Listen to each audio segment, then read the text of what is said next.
எண்ணி 10 செகண்டுக்குள்ள gen Z kids நேபாள என்னென்ன பாடுபடுத்துறாங்க அப்படின்னு பாப்போமா. நேபாளில் 26 சோசியல் மீடியா ஆப்பை பேன் பண்ணியிருக்காங்க.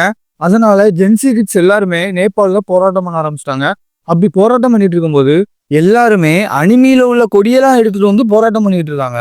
அங்க உள்ள பார்லிமெண்ட், பிரைம் மினிஸ்டரோட வீடு, அவங்களோட லோக்கல் ஏரியாவோட கவர்மெண்ட் அபிஷியல்ஸோட வீடு எல்லாத்தையுமே கண்ட மணிக்கு அடிச்சு கொளுத்துறது, தீ வச்சு கொளுத்துறதுன்னு பயங்கரமா வன்முறையை கையில் எடுத்துட்டாங்க.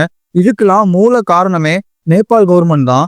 அங்க உள்ள ஸ்கூல் ஸ்டூடெண்ட்ஸை கண்ட மணிக்கு சுட ஆரம்பிச்சிருக்காங்க.